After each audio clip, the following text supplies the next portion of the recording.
Clearly শুনতে পাচ্ছেন নাকি কেটে কেটে যাচ্ছে, এই জিনিসটা আমার জানা খুব দরকার। কারণ মাঝে মাঝেই ইন্টারনেটের ঝামেলা থাকে এবং আমি সেই জন্য একটু ওয়ার্রিড থাকি এই সময়টায়।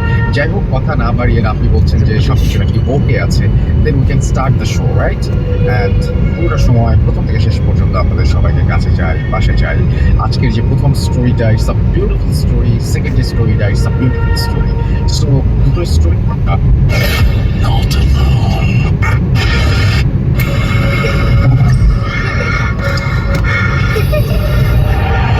লুকোচুরি খেলবে? লুকোচুরি?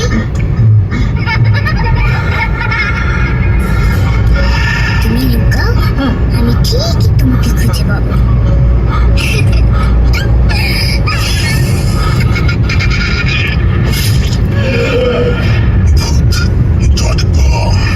with Russell.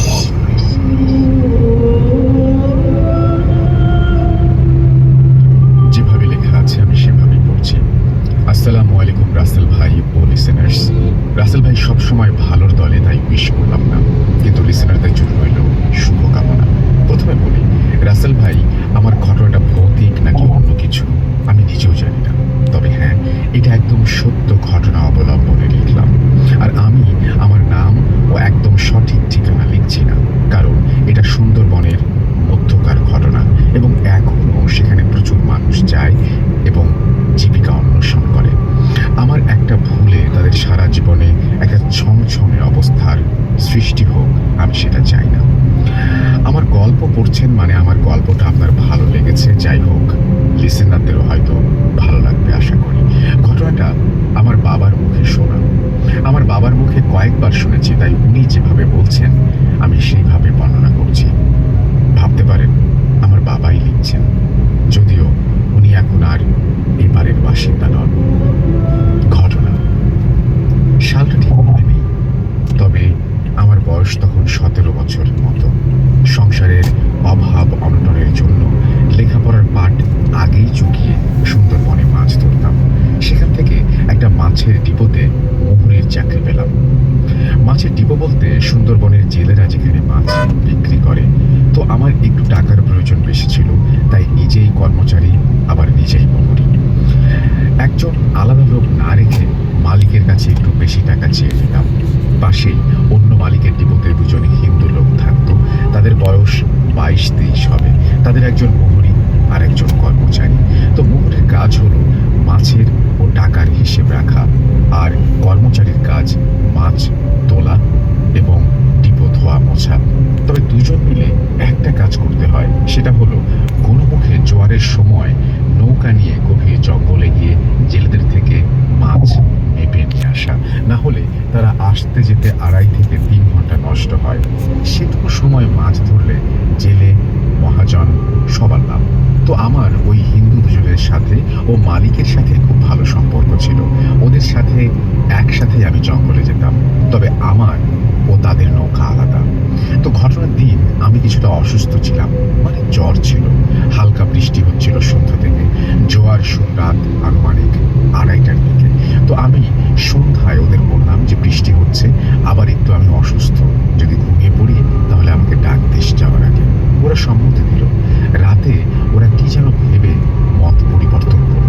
ওরা চিন্তা করলো যে আমি অসুস্থ, আমাকে না ডেকে ওরা চলে যাবে এবং আমাদের জেলেদের মাছও ওরা নিয়ে যাবে। রাত আনুমানিক 3টা, ডিপোতেই শুয়ে আছি। হঠাৎ কে যেন আমাকে নাম ধরে ডাকলো। আমি স্পষ্ট শুনতে পেলাম, মনে হলো সুকুমারের গলা। আমি ডাকের উত্তর দিলাম, তোরা নৌকা খুলতে থাক, আমি আসছি। আমি জেলেদের জন্য পান সুপারি বিড়ি ম্যাচ আর দাড়িপাল্লা ও ছুরি নিয়ে নৌকায় আসলাম। ডিপোগুলো নদীর পাড়ে হয় আর ডিপোর খুঁড়িতে নৌকা বাঁধা থাকে, কিন্তু ওখানে সুকুমারদের নৌকা দেখতে পেলাম না। আমি কিছুটা অবাক হলাম, মাত্রই তো আমাকে ডাকলো। যাই হোক, ভাবলাম আমার দেরি হয়েছে, তাই মনে হয় আগে আগে যাচ্ছে। যদিও আমি মোটেই দেরি করিনি। বিসমিল্লাহ বলে নৌকা ছাড়লাম। ওরা দুইজন নৌকা বাইছে আর আমি একা। স্বভাবতই আমার পেছনে থাকার কথা, আমি সেটা মনে করে নৌকা বাইছি। বড় নদী দেখে একটা ছোট খালে এসে পড়লাম। এই খালটা বেশ দূরের এবং আঁকা বাঁকা, কয়েকটা ছোট শাখাও আছে। নিয়মিত যাতায়াত না করলে যে কেউ পথ ভুল করে। হালকা বৃষ্টি হচ্ছে, খালের এপারে গাছের ডালপালা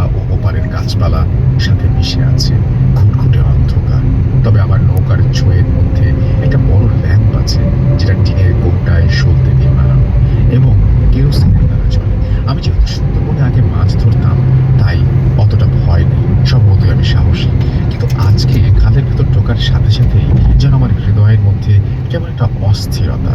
এমনিতে আমি অসুস্থ, তার উপর বৃষ্টি, আর এই ভয়ঙ্কর জঙ্গলের পথে আমি একা। আমি ভাবছি ওরা আমার থেকে খুব দূরে না, কারণ খালে অল্প দূরত্বে নৌকা চালিয়ে গেলে পানিতে এক ধরনের সাদা দাগ পড়ে, যা অন্ধকারে বোঝা যায়।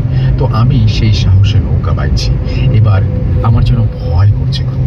মনে হলো আমার আশেপাশে কেউ আছে, যে আমার সাথে ওপর দিয়ে কাছ দিয়ে চলছে, এবং মাঝে মাঝে তার গরম নিঃশ্বাস আমার ওপর পড়ছে।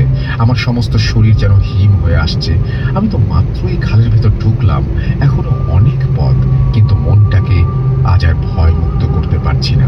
একবার মনে হলো আমি সুকুমারের নাম ধরে ডাকি, কিন্তু আবার নিজেকে প্রবোধ দিলাম যে ওরা আমার সামনে, এই বিশ্বাস নিয়ে আজকে যেতে হবে। যদি ডাকের উত্তর না আসে তাহলে। এই যখন ভাবছি, ঠিক তখনই আমার পেছনে একটা গাছের ডাল বিকট শব্দে ভেঙে পড়ল। আমি আর আমার মধ্যে নেই। পেছনে তাকাইনি আমি, শুধু দোয়া পড়ছি আর নৌকা বাইছি সকল শক্তি দিয়ে। কতদূর আসলাম, কতদূর বাকি ছিল কিছুই জানি না। এমনিতেই আমার জানটা আমার মধ্যে নেই। এর ভেতরে হঠাৎ হঠাৎ জঙ্গলের মধ্য থেকে কেন যেন বাচ্চা বা মহিলার ভয়ার্ত গোঙানি বা আর্তনাদের মতো শোনা যাচ্ছে, তবে বেশি দূরে মনে হচ্ছে না। এরকম তো আগে কখনো শুনিনি বা হয়নি। আমি তখন আর নৌকা বাইতে পারছি না। বৃষ্টি আর জ্বরের শীতের মধ্যেও আমি স্পষ্ট ঘামছি। আমার আজকেই জীবনের শেষ দিন, তাই জোরে জোরে কালেমা পড়ছিলাম, আস্তাগফিরুল্লাহ পড়ছিলাম, কিন্তু শব্দ করে পড়ায় প্রতিধ্বনিত হচ্ছিল চারিদিকে। এতে আমার ভয় আরো বাড়তে থাকে। হঠাৎ সামনে থেকে একটা বাতাস এসে আমার আলোটা নিভিয়ে দেয়। আমি চোখে আর কিছু দেখতে পাচ্ছিলাম না। দ্রুত চোয়ের মধ্যে গিয়ে ম্যাচটা নিয়ে ল্যাম্পটা জ্বালালাম, আবার বাইতে থাকলাম আর আল্লাহ আল্লাহ বলে জিকির করতে থাকলাম। কিছুক্ষণ পর অনেক দূর থেকে একবার বাঘের হুঙ্কার শুনলাম। কি ভয়ানক মাটি ফাটা ডাক! আমার বুক শুকিয়ে যাচ্ছে। 30 সেকেন্ড পর আবারও ডাকলো। এবার মনে হলো খুব কাছে। তৃতীয়বার যখন ডাকলো তখন মনে হলো একেবারে খাল পাড়ে, আমার নৌকার 100 হাত সামনে। আমার আর সামনে যাওয়ার সাহস নেই, তবে পেছনে যাবারও কোনো সুযোগ নেই, কারণ উজান ঠেলে যাওয়া কোনোভাবেই সম্ভব নয়। আমি কিছুক্ষণের জন্য যেন নরকের মধ্যে আছি, এরকম মনে হচ্ছিল। টিপ টিপ বৃষ্টির মধ্যে এতটা অসহ্য গরম, তার সাথে মাঝে মাঝে বনের মধ্যে পানিতে গাছের আজব সব শব্দ। আবার নিভে গেল আলো। আমি আর ধরাতে পারলাম না। খুব বাতাস হচ্ছিল, তাই আলো জ্বলছিল না, কিন্তু অন্ধকারে তো আমি সবার জন্য খাদ্যে পরিণত হব। 7-5 না ভেবে জেলেদের বিড়ি ধরালাম। জীবনে প্রথম বিড়ি মুখে নিলাম। না, ধূমপানের জন্য নয়, জীবন বাঁচাতে একটু আলো জ্বালিয়ে রাখার তাগিদে। এভাবে একসময় মরতে মরতে নিজেই সাহস নিলাম। যাই হয়ে যাক হোক, আমার আশেপাশে কেউ নেই, আমাকে আমার জন্য লড়তে হবে। সাহস নিয়ে সব উপেক্ষা করে নৌকা চালাতে থাকলাম। এতক্ষণে চলে আসার কথা ছোট খাল থেকে বের হয়ে আরেকটা বড় নদী। তখন ভয়টা কিছুটা কম, কারণ সেখানে মাঝে মাঝে নৌকা দেখা যায়। সেই রাত, সেই খাল আর শেষ হতে চায় না। একটা সময় দূর থেকে বড় নদীর দেখা পেলাম, তবে ওটুকু যেন যেতে আমি পারছি না। মনে হলো যেন আমাকে কেউ তুলে নিল, পেছন থেকে কিছুতে টেনে নিল। মহান আল্লাহর রহমতে একসময় আমি নদীতে আসলাম। এবার আর ভয় নেই, তবে গায়ে শক্তি পাচ্ছি না। আর এতক্ষণে কতক্ষণ হয়েছে জানি না। দেখি ভোরের আলো। আমি এবারের মতো বেঁচে গেলাম, কিন্তু তারপর যা হলো সেটার জন্য আমি জীবনে আর জঙ্গলে যাইনি। ভোরের আলো পেরিয়ে মোটামুটি ভরসা হয়ে গেছে চারিদিক। বহুদূর পর্যন্ত স্পষ্ট দেখা যাচ্ছে। 2টা জেলে নৌকা দেখতে পেলাম। একজন মুরব্বী সাদা দাড়ি আর 2টা ছেলে। মুরব্বী পরিষ্কার, কিন্তু ছেলে দুটো কালো। মুরব্বী এক নৌকায় পা পানিতে ঝুলিয়ে বসে তসবিহ করছে, আর ছেলেটা রান্না করছে। মুরব্বী আমাকে ইশারায় ডাকলেন, আমিও গেলাম, কারণ আমার পানির পিপাসা ছিল। আর এতক্ষণ পর মানুষ দেখলাম। আমি নৌকার পাশে নৌকা রাখতেই মুরব্বী বলল, আব্বা, তুমি তো মেলা ভয় পেয়েছো। আমি অবাক হয়নি। মুরব্বীকে দেখে আধ্যাত্মিক মনে হয়নি, এই জন্য উনি আমার হাত ধরে কি যেন বলে অনেকক্ষণ পর একটা ফু দিলেন। আমার শরীর থেকে কি যেন বের হয়ে গেল। আমি একদম ফ্রেশ হয়ে গেলাম। অবাক ব্যাপার, আমার গায়ে জ্বরও নেই। আমি পানি খেয়ে মুরব্বীকে ভেঙে বললাম সব। উনি বললেন, তোর মায়ের দুধের জোর অনেক বেশি, তাই তুই বেঁচে গেছিস। যা, তোর জেলেদের থেকে মাছ নিয়ে আয়, আর যাওয়ার সময় আমার মাছগুলো দিয়ে যাস। আমি চলে আসলাম। এসে দেখি আমার জেলেদের মাছ সুকুমার মেপে নিচ্ছে। আমাকে দেখে ওরা সবাই ভূত দেখার মতো চমকে উঠলো। ওরা ভেবেছিল আমি একা একা আসতে পারবো না, তাই আমার জেলেদের বলেছে ও আজকে আসবে না, মাছ আমাদের দিতে বলেছে। আমাকে দেখে ওরা লজ্জা পেল। সব শুনে আমার জেলেরা এক প্রকার ওদের মারতে উপক্রম হলো। এমনকি ওদের জেলেরাও ওদের উপর রেগে গেলেন। যাই হোক, আমি মাছ নিয়ে মুরব্বীর ওখানে আসলাম। মুরব্বী সকালে আমাকে খেতে বলল। আমিও মাছের তরকারি দিয়ে খেলাম। কি স্বাদ!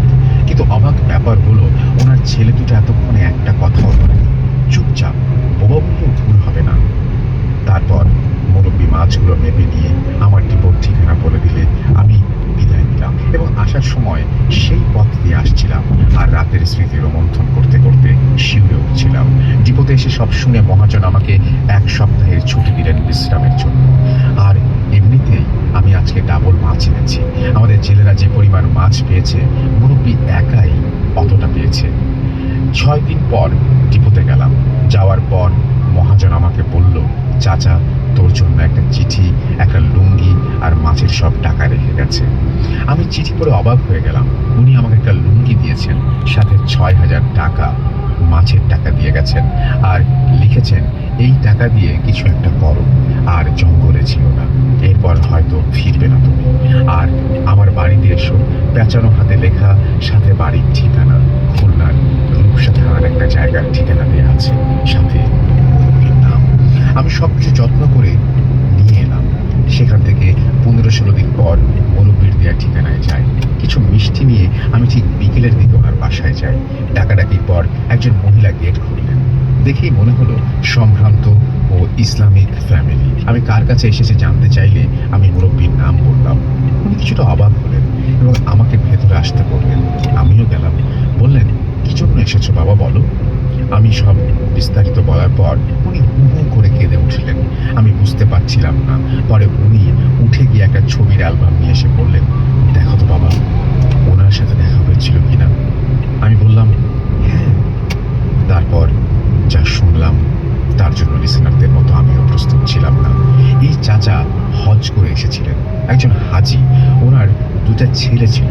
তাদের নিয়ে প্রায় জঙ্গলে শখের বসে বড়শি বাইতে যেতেন। ছেলেরাও আর যেতে যেত না। যেবার হজ করে আসতেন সেইবারের কথা তিনি কথা দিলেন যে এইবারই শেষ, আর তিনি যাবেন না। কিন্তু ওই শেষ যাওয়া ছিল, আর ফিরে আসেননি। প্রায় 21 বছর হয়ে গেছে। ওনার স্ত্রীও মারা গেছেন, স্বামীও 2 ছেলের শোকে। যিনি বর্ণনা করছিলেন উনি মুরব্বীর ছোট মেয়ে, আর 2টা মেয়ে আছে ওনার বড়। লোকমুখে শুনেছেন তাদের বাঘে খেয়ে ফেলেছিল, কিন্তু লাশ পায়নি। আর ওনাদের দেখে ওনার ঠিকানায় আসা আমি প্রথম ব্যক্তি না। সুন্দরবনের নানা প্রান্ত থেকে আগেও 8 থেকে 10 জন এভাবে এসেছেন। কথাগুলো শুনে আমি মিষ্টিটা রেখে খুব আস্তে আস্তে পা ফেলে বাড়িটা থেকে বের হয়ে চলে এলাম। এরপর থেকে আমি জীবনে জঙ্গলে যাইনি। তো এই ছিল ঘটনা। ভালো লাগলে পড়ে শোনাবেন।